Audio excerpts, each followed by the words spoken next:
Midwest, December 24th. A woman drives toward the storm. The snow falls heavy and silent against the windshield, burying the road to the estate. But it cannot hide the billboard looming in the dark. My father's face smiling like a king who hasn't realized his castle is burning. My name is Katherine Blake, and tonight I am returning to the house where I died. 4 years ago, over fine china and cold ultimatums, my parents erased me to save their legacy. They thought burying me would make me disappear. They didn't know that I would dig my way out. I'm not coming home for forgiveness. I'm coming to take back what he stole. Like, share, comment, and subscribe to our channel. We always appreciate the time you spent here with us. The billboard still stood on the edge of town, looming over the interstate like a feudal flag planted in conquered soil. It had been repainted recently, the colors sharp and aggressive against the gray Midwestern sky. Blake & Sons, it read in bold, uncompromising navy letters. Building our future, preserving our heritage. Beneath the slogan was a photo of my father, Gregory Blake, looking like a king in a hard hat, with his arm draped proudly around my younger brother, Tyler. There was a noticeable gap on the left side of the image, a patch of empty white space where the composition felt off, unbalanced. Most people driving by probably thought it was just poor graphic design. I knew better. That empty space was where I used to be. I gripped the steering wheel of my rental car until my knuckles turned white, forcing myself to look at it. That billboard was the first thing you saw entering our town, and the last thing you saw leaving it. It was my father's way of marking his territory. For 25 years, Gregory Blake wasn't just a contractor. He was the architect of the town's reality. He built the strip malls, the overpriced condos, and the sprawling suburban tracts that ate up the farmland. In our house, Blake wasn't just a last name, it was a theology. We were raised to believe that the family reputation was a living thing, something that required constant feeding and absolute sacrifice. You didn't have personal dreams in the Blake household. You had duties. Tonight I was driving back into the lion's den, but my mind was drifting back to the night I learned exactly what happens when you stop feeding the beast. It was the night my parents decided to erase me. I was 22, then fresh out of my undergraduate program, and bursting with a naive, dangerous kind of hope. I had come home for a celebratory dinner, or at least that's what I told myself it was. I had spent 4 years studying urban design and community planning, falling in love with the idea of ethical development, affordable housing, green spaces, labor protections. I wanted to build things that lifted people up, not just things that padded a bank account. I had just been accepted into a competitive fellowship in Seattle, a program focused specifically on fighting predatory developers and protecting low-income tenants. It was everything I wanted. It was also everything my father despised. The memory of that night is so vivid, it has a texture like grit between my teeth. I remember the sound of the dining room. It was a sound specific to the Blake house, the heavy, distinct clink of expensive silver against fine china, magnified by the vaulted ceilings my father had built to impress guests. The air conditioning was humming too loudly, chilling the sweat on the back of my neck. My mother Linda sat to my father's right. She was wearing one of those stiff pastel dresses she favored, her smile fixed and bright like a porcelain doll that had been glued back together one too many times. She was the keeper of the peace, the one who polished the family image until it gleamed, ignoring the rot underneath. Tyler sat across from me, 19, and already the golden child texting under the table while pretending to listen. And at the head of the table sat Gregory. He was calm that night. That should have been my first warning. He cut his steak with surgical precision, his eyes scanning me with a look that wasn't quite pride. It was ownership. "So," he said, spearing a piece of meat, "law school applications are all in, I assume. We need to get you set up with the firm's legal team by summer. We're expanding into the North District, and I need someone who knows how to navigate the zoning commissions." The silence that followed was heavy. This was the moment. I had rehearsed this speech 100 times in the shower, in the car, in front of the mirror. I took a breath, my hand trembling slightly as I reached for my water glass. "Actually, Dad, I started my voice sounding thinner than I wanted it to. That's what I wanted to talk to you about. I'm not going to law school. Tyler stopped texting. The tapping of his thumbs ceased instantly. My mother's smile faltered just for a fraction of a second before she forced it back into place, wider and more brittle than before. Gregory didn't look up from his plate. He chewed slowly, swallowed, and then set his knife and fork down. "Excuse me," he said, soft and dangerous. "I got accepted into a fellowship." I said the words tumbling out faster now. "In Seattle. It's for urban planning and community advocacy. Dad, they're doing amazing work with sustainable housing and workers' rights. It's exactly what I studied for. I can make a real difference there. I leave in 2 weeks." I waited for the explosion. I expected shouting. I expected him to slam his fist on the table. But Gregory Blake didn't shout. Shouting was for people who lost control, and my father never lost control. He stood up. The movement was smooth, practiced. He walked over to the sideboard where the wine was kept, his back to us. "Workers' rights," he repeated, tasting the words like they were spoiled milk. "Fighting predatory developers. Is that what they call it?" "It's about integrity, Dad," I said, pushing my chair back. "It's about building things that help people, not just help people." He spun around and the mask was gone. His face was cold, a slab of granite. "You think I built this empire, this roof over your head, by worrying about helping people? I built this family on blood and leverage, Katherine. I sacrificed everything to give you the platform you're standing on, and you want to take that name, my name, and use it to work against everything I stand for. I'm not working against you," I pleaded, though I knew deep down I was. "I'm just following my own path." "There is no own path in this family." His voice finally rose, cracking like a whip across the room. "There is the Blake legacy, and there are the enemies of that legacy. If you walk out that door to go help a bunch of squatters and union agitators, you are declaring yourself an enemy of this house." He looked at my mother. "Linda, the gallery." My mother froze. Her eyes darted to me, pleading, terrified. But she stood up. She walked to the wall where our family photos were displayed in expensive matching frames.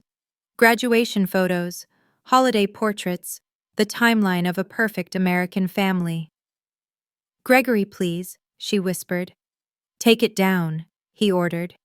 I watched, paralyzed, as my mother reached up with shaking hands. She took my college graduation photo, the one where I was wearing the sash, beaming with pride, and pulled it off the hook. "Dad, what are you doing?" I stood up, my legs feeling like jelly. "You want to leave?" Gregory moved closer to me, invading my space, his cologne smelling of musk and aggression. "Then you leave. But you leave with nothing, no money, no support, no last name. As far as your mother and I are concerned, the daughter who sat at this table died tonight." He turned to Tyler, who was watching with wide, terrified eyes. "Remember this, son. She sacrificed her place in this family when she decided she was smarter than the man who made her." "Give me the keys to the car," Gregory said, holding out his hand. It's raining," I stammered. "Dad, please." "The keys. And the credit card." I placed them in his palm. He looked at them, then looked at me with absolute indifference. "Get your things. You have 10 minutes. After that, you're trespassing."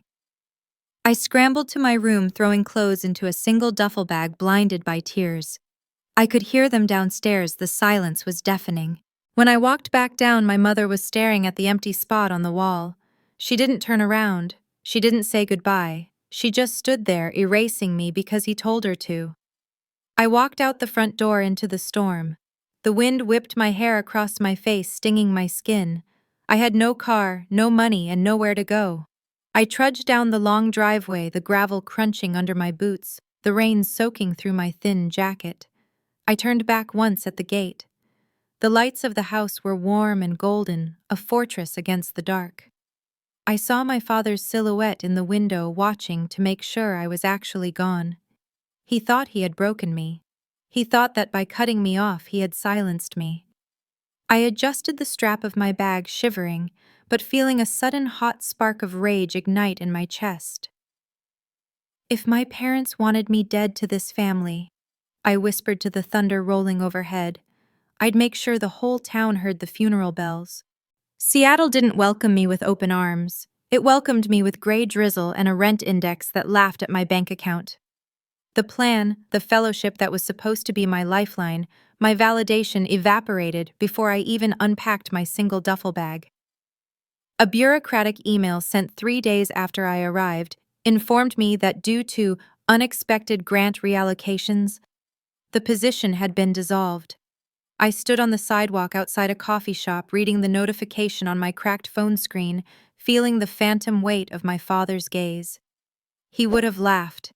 He would have called it the natural order of things, the weak crumble, the strong build. But I wasn't going to crumble. I had promised myself I would die before I crawled back to the man who erased me. I survived those first 6 months on a diet of instant oatmeal and sheer spite. I crashed on the lumpy couch of a friend, a guy named Dave, who let me stay for $300 a month, and the promise that I'd clean the kitchen. By day, I worked as a barista, scalding my hands with milk foam and forcing smiles for tech bros who tipped in crypto advice. By night, I bussed tables at a dive bar, scraping half-eaten burgers into trash cans, while my feet throbbed in cheap sneakers. It was a humbling, grinding existence. There were nights, usually around 300 a.m., when the rain was hammering against the window and my back was screaming that I hovered my thumb over my mother's contact in my phone. I imagined the relief of surrendering, of hearing her voice, even if it was just to tell me I had failed exactly as predicted. But then I would remember the empty space on the wall. I would remember Gregory's voice telling me I had sacrificed my place. And I would turn the phone off, staring at the ceiling until the sun came up. It was in the margins of this new life that I found the people who would become my actual family. They weren't bound by blood or legacy, but by the shared struggle of keeping your head above water in a system designed to drown you. I met Rosa at the coffee shop. She was a single mom, sharp-witted and perpetually tired, who worked the opening shift with me.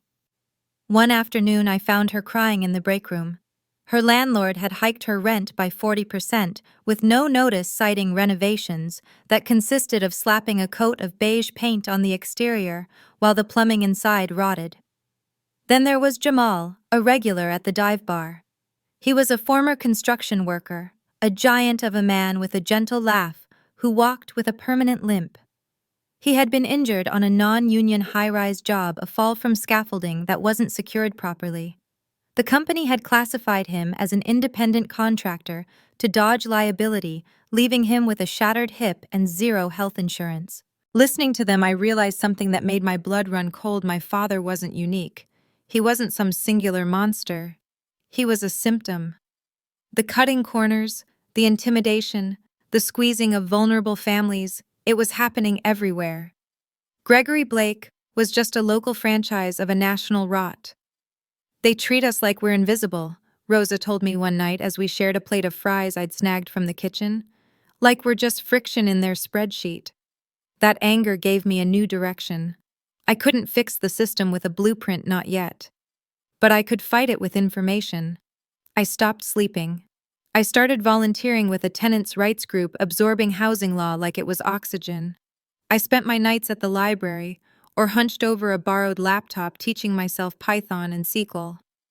I realized that the greatest weapon predatory developers had was obscurity. They hid behind shell companies, LLCs nested inside other LLCs, burying their safety violations and eviction records deep in bureaucratic clutter where no one looked. I decided to make people look. I began building a tool.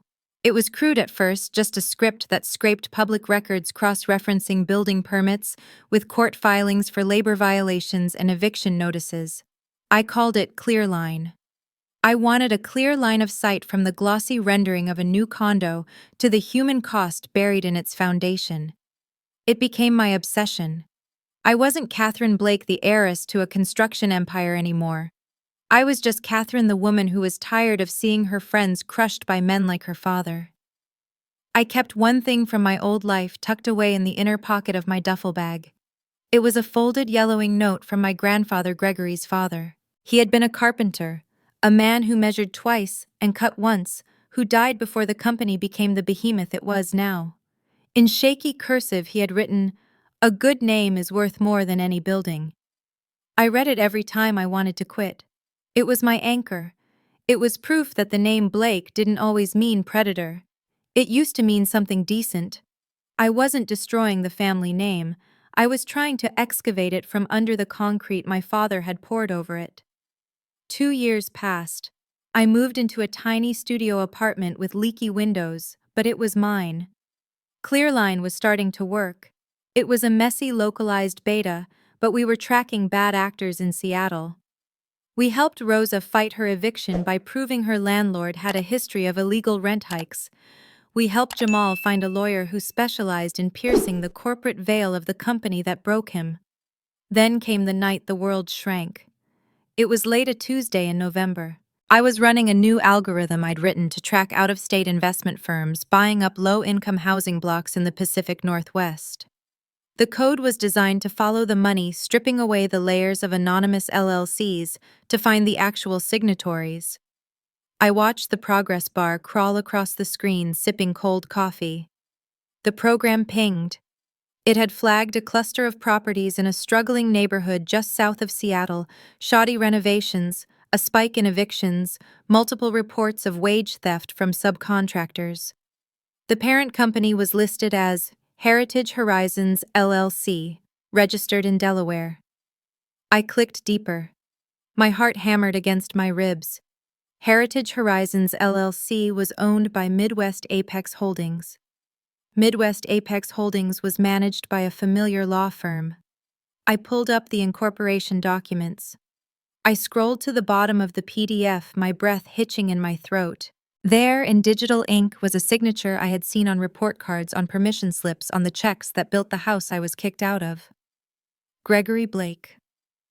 I stared at the screen, the blue light reflecting in my eyes. He was here. He wasn't just in my hometown anymore. He was expanding, spreading his brand of misery into the very city I had fled to. He was the invisible hand behind the eviction notices on doors 3 miles from where I sat.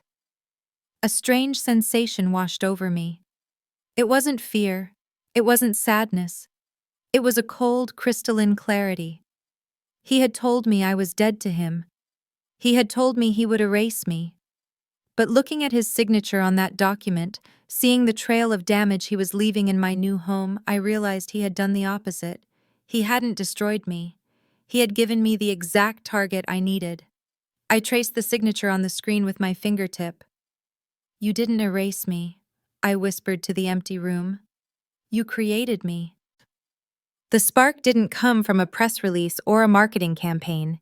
It came from a crumbling apartment complex in Portland, and an investigative journalist named David Chen, who was tired of hitting dead ends. He had been chasing a story about a massive mold infestation that had hospitalized 3 children, but the ownership trail was a labyrinth of shell companies designed to evade liability. Then he found Clearline. I remember waking up that morning to my phone vibrating so hard it nearly rattled off the nightstand. I groggily tapped the screen and saw a Twitter thread that had gone nuclear overnight.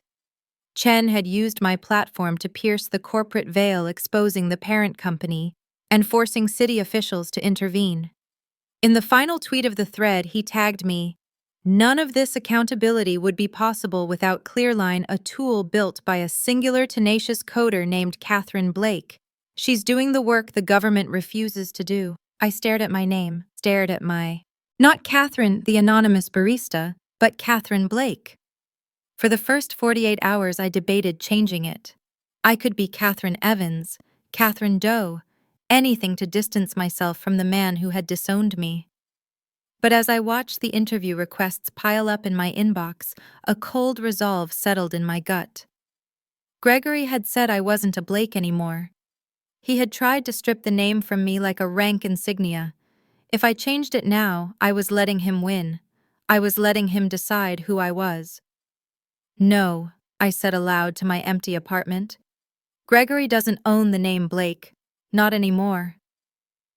The next few months were a blur of velocity. A mission-driven venture capital fund based in San Francisco reached out. They didn't care about maximizing extraction. They wanted to disrupt the slumlord economy. They offered me seed money, real money. For the first time in years, I wasn't counting pennies at the grocery store. But the real victory wasn't the bank balance. It was the montage of small wins that started happening across the country. We hired a small, fierce team. I brought in developers who had been evicted data scientists who had worked in unions. We weren't just a tech company. We were a watchdog with teeth. We started hearing stories from the ground contractors using Clearline to check out developers before bidding, refusing to work for firms with a history of non-payment. Tenants winning lawsuits because they walked into court armed with 5 years of maintenance negligence reports printed from our database. We were shifting the power dynamic brick by brick. But success has a way of peeling back the scabs you think have healed. I was sitting in my therapist's office on a rainy Tuesday, the hum of the white noise machine filling the silence. I had been talking about the stress of the scaling process, the sleepless nights, the pressure of being a CEO at 25. If your parents called today, Dr. Eris asked gently, what would you do? I didn't hesitate. I'd hang up. Would you? She pressed. I looked at a spot on the carpet, picking at a loose thread on my jeans. The confident CEO vanished, replaced instantly by the girl sitting at the dining table, watching her mother take a photo off the wall. I don't know, I admitted, my voice small. I want to say I'm over it. I want to say they don't matter. But I still hear his voice. Every time I sign a contract, every time I give a speech, I'm waiting for him to tell me I'm not good enough, that I've been erased. That validation and the conflict that came with it hit its peak when Forbes contacted me. They were compiling their 30 under 30 social impact list. I made the cut. When the magazine hit the stands, I bought a copy and sat in my car staring at the glossy page. There I was, looking professional and unyielding in a blazer, my arms crossed. But it was the headline that made my breath hitch: the contractor's daughter building tech to hold contractors accountable. The article didn't pull punches.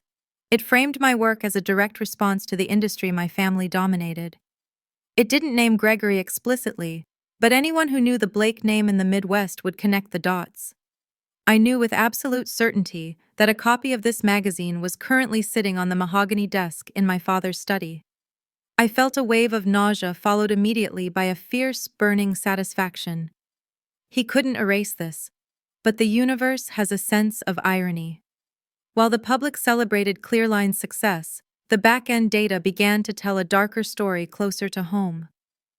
I was running a routine audit of new flags in the system, high-risk entities that had appeared in the last quarter. One network of shell companies kept popping up, linked to a series of stalled commercial projects and a terrifying number of vendor liens. Unpaid lumber yards, electricians suing for back wages, safety citations for lack of harnesses on high-rise builds. I traced the ownership structure. It was messy, desperate work, like a wounded animal trying to cover its tracks. But the digital fingerprint was unmistakable. These weren't just random bad actors. These companies were subsidiaries of Blake & Sons. My father's empire wasn't just expanding. It was rotting from the inside out. He was leveraging everything, cutting every corner, and hurting people to keep the facade alive. I picked up the phone and called Alicia Monroe. She was a pit bull of a lawyer I had met through the Fellowship Network, a woman who specialized in corporate litigation and hated bullies more than I did. Katherine, she answered. Congrats on the list. You're famous. I don't want to talk about the list, I said, my voice steady. I have a hypothetical question for you. I love hypotheticals. If someone wanted to take control of a rotten company, not to profit from it, but to stop it from hurting anyone else, how would they do it? Specifically, a company that looks like it's drowning in debt. There was a pause on the other end. I could hear Alicia typing. Well, she said slowly, if the debt is distressed enough, the banks are usually looking to offload it. If you buy the debt, you become the senior creditor. You own the leverage. You essentially own the company's fate. Find out who holds the paper on Blake & Sons, I said, and find out how much it costs to buy it. I hung up, my heart racing. It was the first time I had actively moved against him. It felt terrifying. It felt necessary. I set my phone down on the desk, trying to breathe, trying to steady my shaking hands. The screen lit up. A notification. I glanced at it, expecting an email from my CTO or a text from Rosa. It was a text message. The area code was my hometown. The contact name, which I hadn't deleted in 4 years, simply read Dad. I froze. The room seemed to tilt. I reached out and touched the glass, reading the preview. Dad, family dinner, important discussion, Christmas Eve. Be there. The exact phrasing, the same imperious tone. Family dinner. As if the last 4 years hadn't happened. As if he hadn't declared me dead. As if he could just summon me back into existence because he needed something. I stared at the words until they blurred the ghost of the girl I used to be screaming in the back of my mind. But the woman I had become didn't scream. She just looked at the phone, looked at the data on her screen, and realized that the ambush wasn't going to work this time. I stared at the text message until the pixels seemed to burn into my retinas. Family dinner. 2 words that should have implied warmth, safety, and belonging. Coming from Katherine Blake, they felt like a court summons. The audacity of it was almost impressive. This was the man who had looked me in the eye and told me I was dead to him, that I was no daughter of his. Now, because he needed something, and I knew with the instinct of a hunted animal that he needed something desperate, I was suddenly family again. I didn't reply. Not yet. The old Katherine, the 22-year-old girl who just wanted her father's approval, might have texted back immediately, hoping for reconciliation. But that girl had been left out in the rain 4 years ago. The woman sitting in this office needed intel. I couldn't call my mother. She would only tell me what Gregory allowed her to say. I couldn't call Tyler. He was likely part of the problem. So I called Mrs. Henderson. She was our next-door neighbor, growing up a widow who spent her days gardening and observing the neighborhood with the precision of a surveillance drone. She had always been kind to me, slipping me cookies when my father put me on strict diets for presentation. Katherine. Her voice cracked with genuine surprise when she answered. Oh, honey, is that really you? We heard you were doing so well. Everyone's seen the magazine. Hi, Mrs. Henderson, I said, keeping my voice soft. I'm sorry it's been so long. I was thinking of coming back for a visit, but I wanted to check in on how things are. Really going. You know how Dad is. He only tells me the good news. There was a long pause on the other end. Oh dear. Well, I suppose he would. But things aren't right, Katherine. The town isn't right. She lowered her voice as if Katherine Blake could hear her through the phone lines. She told me about the silence. Not the peaceful silence of a small town, but the silence of stalled machinery. The massive Blake & Sons development on the west side, the one meant to be a luxury retail center, had been sitting half-finished for 6 months, wrapped in Tyvek that was starting to shred in the wind. And it's the workers, Katherine, she whispered. People are angry. There are rumors about subcontractors not getting paid since August. You remember Carlos? The nice man who did your parents' landscaping? His nephew fell off a roof on one of your father's sites last month. No safety harness. They say he's in a wheelchair now, and the company is fighting the liability claim. They're trying to say it was his own fault. People are losing their homes because they can't work, and your father, well, he's still driving that new truck like nothing's happening. My stomach turned. It wasn't just incompetence. It was cruelty. The community I had grown up in, the people who had built my father's empire, were being fed into a grinder to keep his image afloat.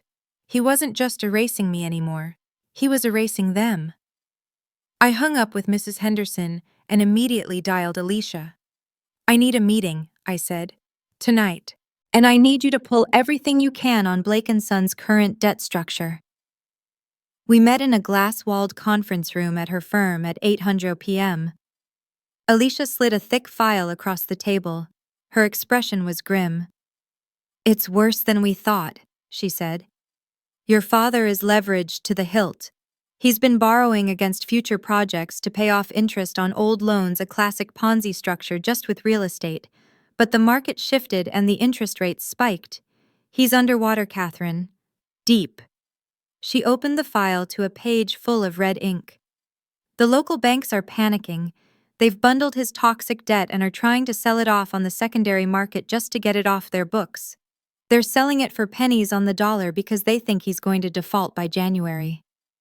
I looked at the numbers.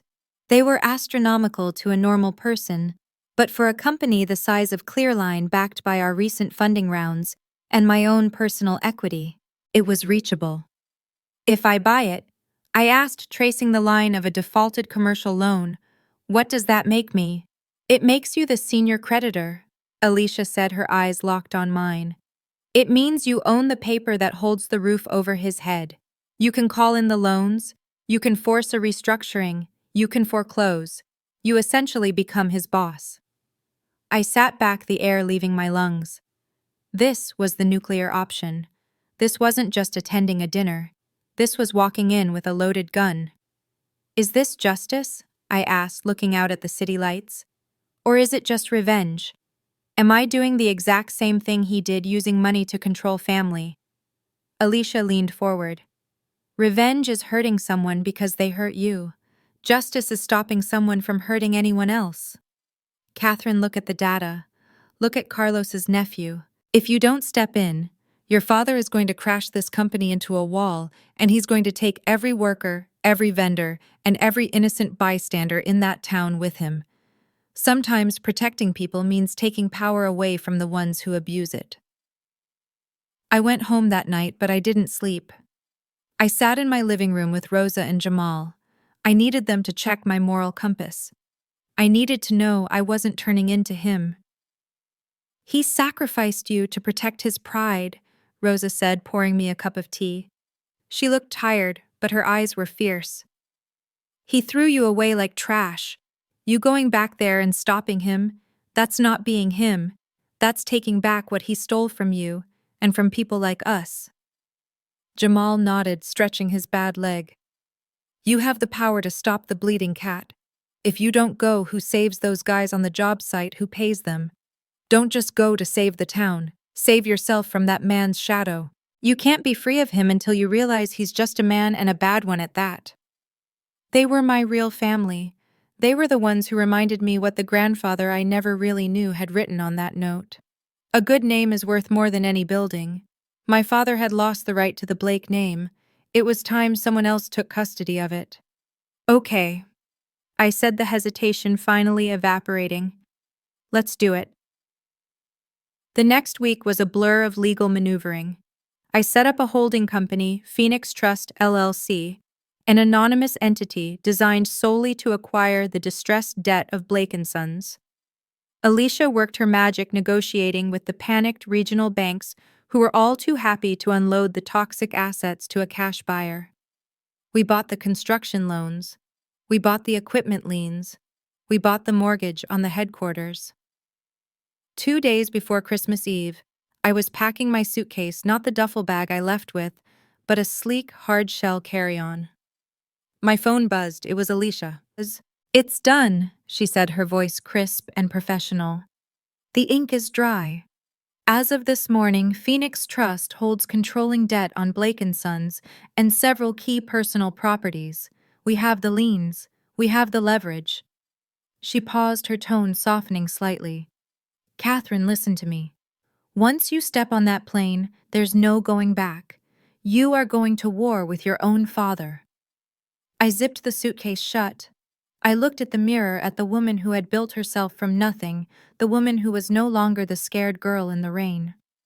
He erased me from his family 4 years ago, Alicia, I said, my voice steady and cold. I'm just finalizing the paperwork. I didn't fly first class, and I didn't rent a luxury SUV. I arrived at the airport and picked up a gray mid-range sedan that blended into the asphalt, the kind of car you don't notice until it's parked in your driveway. I wasn't coming home to show off. I was coming home to work. The drive from the airport was a tour of decay. The snow was falling in heavy wet clumps, covering the town in a shroud, but it couldn't hide the rot. I drove past the Blake's Landing subdivision, a project my father had broken ground on 2 years ago. It was a ghost town. Half-framed houses stood like skeletons against the gray sky, their Tyvek wrapping flapping loosely in the wind.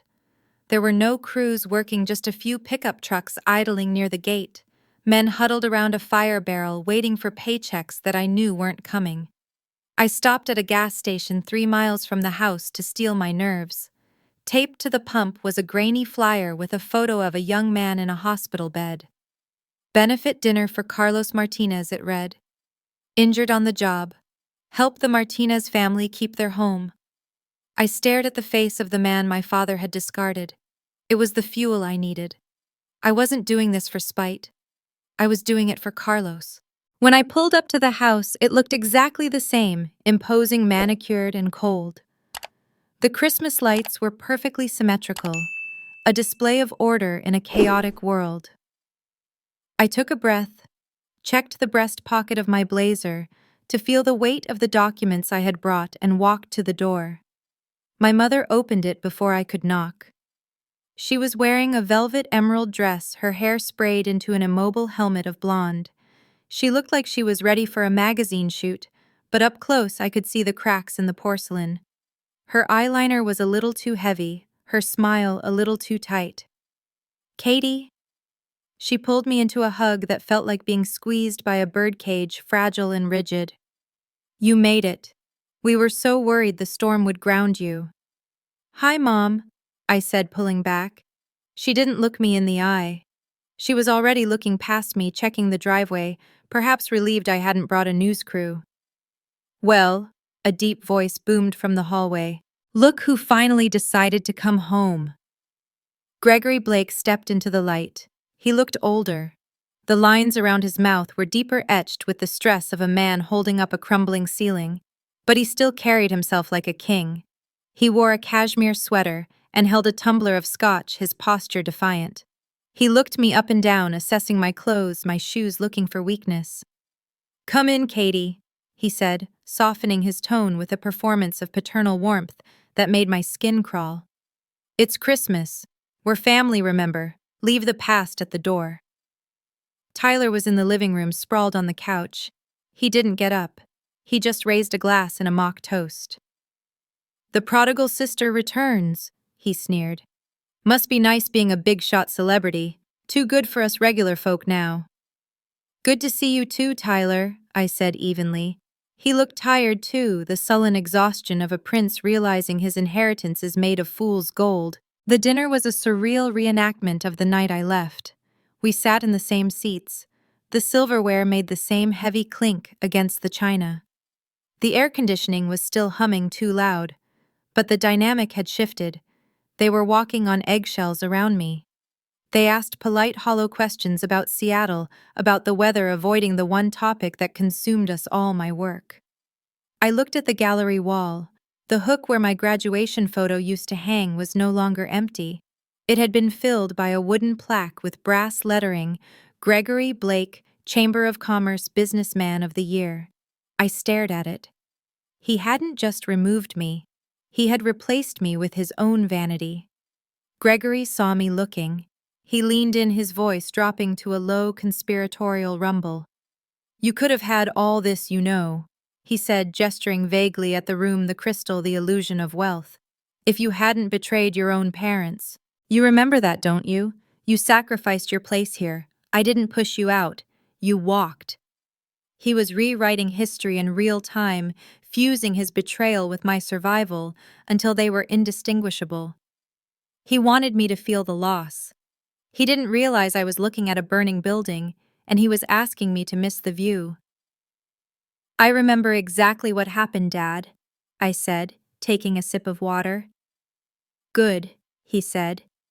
He set his glass down hard. The sharp sound silenced the room. Tyler sat up straight. Linda put her fork down, her hand trembling slightly. This was it. The script had been written, and it was time for the climax. We need to have a discussion, Gregory announced. An important one. He looked at me, his eyes locking onto mine with intense predatory focus. The business, the family legacy, is under attack. There are forces out there, jealous competitors, regulators, the liberal media. They want to erase everything I built. They want to erase us. He didn't mention the bad loans. He didn't mention the safety violations or the lawsuits. It was all external. He was the victim. We are facing a temporary liquidity crisis. He continued, using the sanitized corporate speak of a desperate man. The banks are being unreasonable. They're squeezing us just to see us bleed. But we can weather this. We just need a bridge. He leaned back, confident, assuming the trap was set. I've seen the articles, Katherine. I know what your little company is valued at. I know you have liquidity. Linda chimed in, her voice wavering. It was a rehearsed line, I could tell. Honey, every headline, every article about your success. It feels like it threatens what your father built. People get confused. They think you're against us. But you can fix that. You can show everyone that the Blakes stand together. It's simple, Gregory said, sliding a napkin across the table as if it were a contract. You wire the funds to cover the short-term debt service. We stabilize the company, the vultures back off, and in return, we welcome you back. Fully. You can have your place on the wall again. He actually thought that was an incentive. He thought I was still starving for his permission to exist. All it takes is one check, Katherine, he said, his voice hardening, the mask slipping just enough to show the coercion underneath. And this family survives. Our name survives. You owe us that much for walking out. You owe us for the years of pain you caused your mother. He leaned back, crossing his arms, satisfied. He had played his ace. He had framed my independence as a debt I needed to repay. I looked at him, really looked at him. I saw a man who would burn his own children to keep himself warm. I looked at Linda, who would let him do it. I looked at Tyler, who was waiting for me to save his future because he couldn't build one himself. I reached down and picked up my bag from the floor. You're right, Dad, I said quietly. The room went deadly silent. Hope flared in Linda's eyes. Triumph flashed in Gregory's. I do owe this family something. I continued, my voice steady, cold, and final. I owe it the truth. And I came prepared to pay in full. I didn't reach for my checkbook. Instead, I reached into my purse and pulled out my phone. I tapped a single pre-written message. Now. What are you doing? Gregory demanded, his patience snapping. I just told you the terms. You write the check, and we welcome you back. Put the phone away. I'm not writing a check, Dad, I said calmly. But I did bring someone who can help clarify the transaction. Before he could respond, 3 sharp knocks echoed from the front door. It wasn't a polite visitor's knock. It was the heavy, authoritative rap of someone who had a legal right to enter. I didn't move to answer it. The door opened on its own. Alicia walked in. She was wearing a charcoal trench coat over a sharp suit, carrying a thick leather folder and a slim, hard-shell briefcase. She didn't look at the holiday decorations or the family photos. She looked like a shark entering a swimming pool. Who the hell is this? Gregory stood up, his face flushing a dangerous shade of purple. This is a private residence. This is family business. Actually, Mr. Blake, Alicia said, her voice cool and carrying effortlessly across the vaulted room. This is business regarding the primary lien holder of this property and the assets of Blake & Sons. I'm Alicia Monroe, legal counsel for Phoenix Trust, LLC. Phoenix Trust. Tyler scoffed, nervously spinning his wineglass. Who cares, Dad? Tell her to get out. Phoenix Trust. Alicia continued, ignoring him and setting the heavy leather folder down on the dining table with a dull, sickening thud, is the entity that purchased the distressed debt of Blake & Sons from Midwest Regional Bank 48 hours ago. She opened the folder. It wasn't a bluff. It was a graveyard of Gregory's financial failures. Assignment of loan documents, she recited, laying a stack of papers on the table. Notices of default on the commercial loans. Liens against the equipment yard, the unfinished Blake's Landing subdivision, and the downtown office.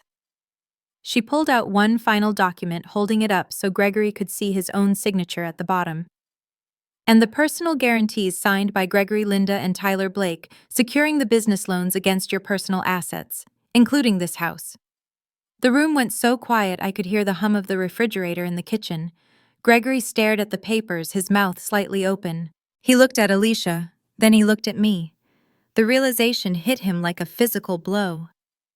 Phoenix Trust, he whispered. Phoenix Trust is a holding company, Alicia said, turning to gesture at me. Wholly owned and controlled by Katherine Blake.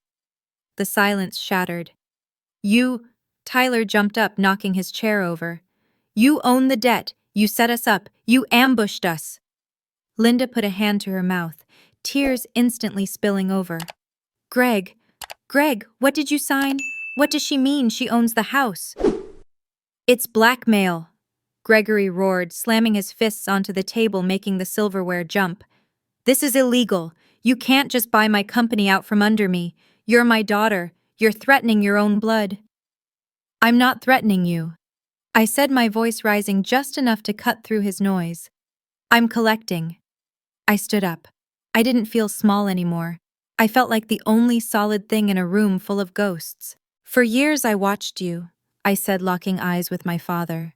I watched you cut corners. I watched you underpay workers. I watched you ruin families like the Martinez family just to keep your margins high.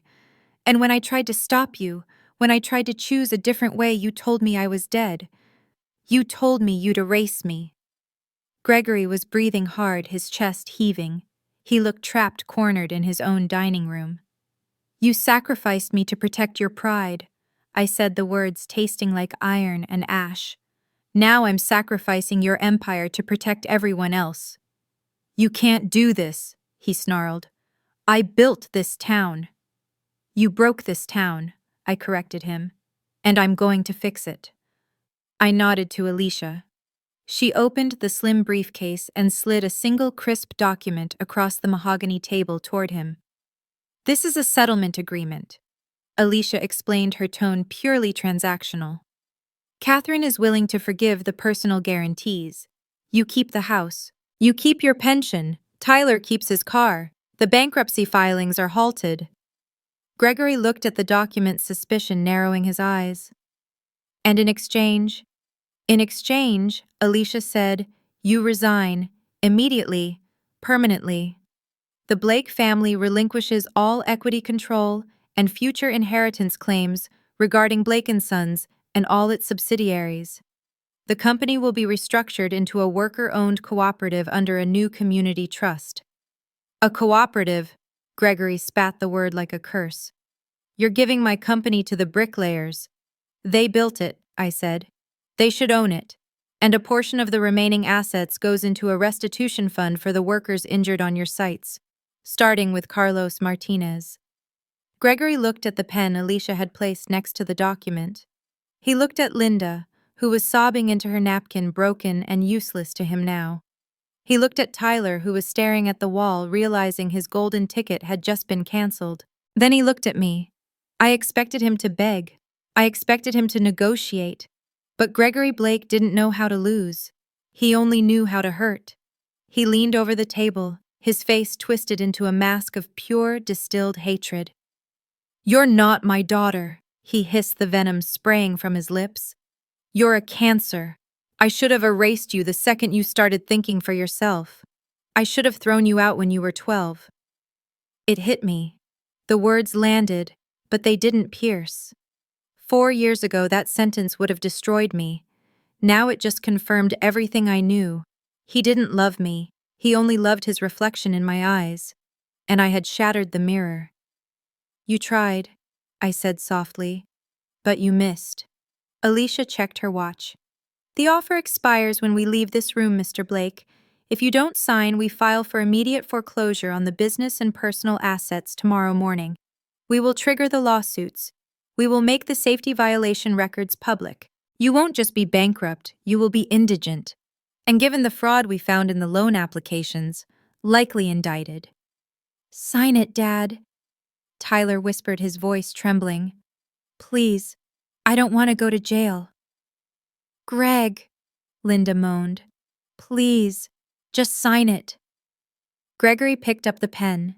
His hand was shaking not from fear, but from a rage so potent it was consuming him. He looked at the signature line. It was the end of Blake and Sons. It was the end of the king. I watched him, my heart hammering a slow, heavy rhythm against my ribs. The man who declared me dead, I thought watching the ink tip hover over the paper, is about to sign away the last thing he ever loved. The scratch of the pen against the paper was the loudest sound I had ever heard. Gregory didn't sign his name. He carved it, pressing down so hard the tip nearly tore through the page. When he finished, he threw the pen across the room. It bounced off the wall where my photo had once hung, clattering onto the hardwood floor. He didn't look at me.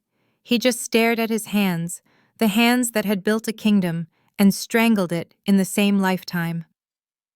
Linda signed next, her signature, a shaky, weeping scrawl, mumbling about how this wasn't how Christmas was supposed to end. Tyler signed last, glaring at me with the petulant rage of a child who had just been told Santa Claus was dead. "Get out," Gregory whispered, his back turned to us. "Take your lawyer and get out of my house." "It's not your house anymore, Gregory," I wanted to say. "It's collateral." But I didn't.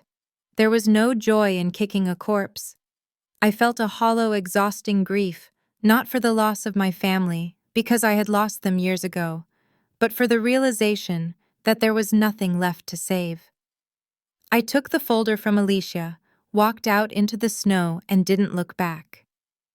The collapse of the Blake dynasty was quiet, bureaucratic, and absolute. In the months that followed, the town watched in stunned fascination as the impossible happened. Gregory was forced into immediate retirement. Without the shield of his wealth, the social armor he wore began to disintegrate. People stopped ignoring the rumors. They started sharing them.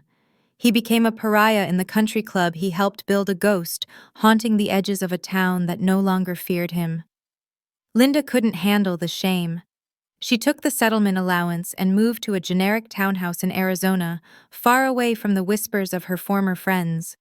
Tyler drifted, bouncing between sales jobs, bitter and vocal, about how his sister had stolen his birthright, never understanding that a birthright isn't worth much if it's built on rot. But while the Blake family disintegrated, the community began to heal. We didn't just restructure the company, we dismantled its philosophy. Blake & Sons ceased to exist. In its place, we launched Clearline Cooperative Construction. We transferred majority ownership to a trust managed by the workers themselves.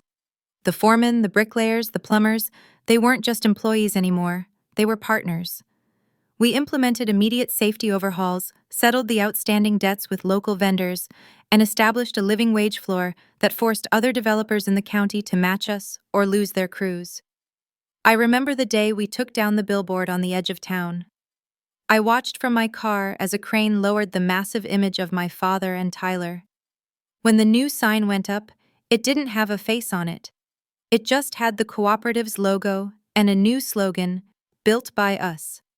Owned by us." 6 months later, I walked through the front door of my childhood home one last time. It was empty, staged for sale by a realtor who didn't know who I was.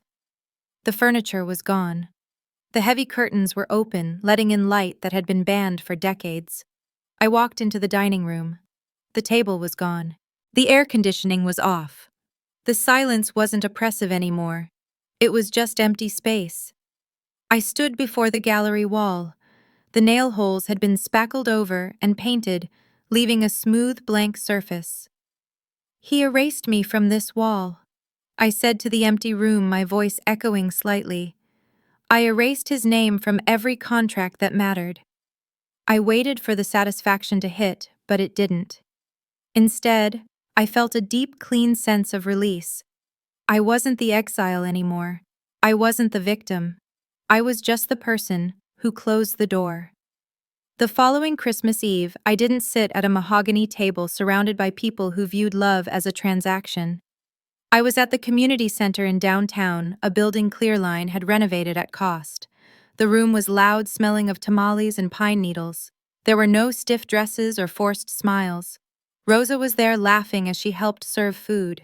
Her daughter was running around with a group of kids, their shrieks of joy bouncing off the rafters. Jamal was sitting by the tree wearing a clear-line safety vest. He refused to take off, telling stories to a group of apprentices. Carlos Martinez was there too. He was in a wheelchair, but he was smiling, holding a check from the restitution fund that would ensure his family kept their home. I stood by the punch bowl watching them. This was the town my father had tried to crush. These were the people he had called friction. A small hand tugged on my sweater. I looked down to see Rosa's daughter, her face smeared with chocolate. She held up a jagged handmade ornament made of popsicle sticks and glitter. "For you," she said. "Mom said you didn't have a tree." I took it. Written on the wood in messy marker was the word family. I looked at the ornament, and then at the room full of people who had fought for each other, who had pooled their tips to feed me when I was starving, who had stood by me when I had nothing to offer but a laptop and a grudge. I realized I had been wrong to mourn the loss of the Blake family. You can't lose something you never really had, but you can build something better. I hung the ornament on a low branch of the community tree. I would always carry the scars of what my parents did. You don't get erased without losing a piece of yourself. But as I looked at the lights reflecting in the eyes of the people I loved, I knew the trade was worth it. Gregory Blake erased his daughter to save his empire. I erased his empire to save myself and everyone he would have crushed next. I put my coat on and walked out into the crisp winter air, the funeral bells of the past finally silent. In the end, I didn't come back to belong to my family. I came back to make sure no one else ever had to be sacrificed to it. And with that final victory, Katherine Blake defined family not by blood, but by resilience and choice. If this story of betrayal and radical accountability resonated with you, hit the like button and subscribe for more tales of justice. We read every single comment of your thoughts and appreciate your support. Thank you for listening. This has been a story from Radiance. We'll see you next time.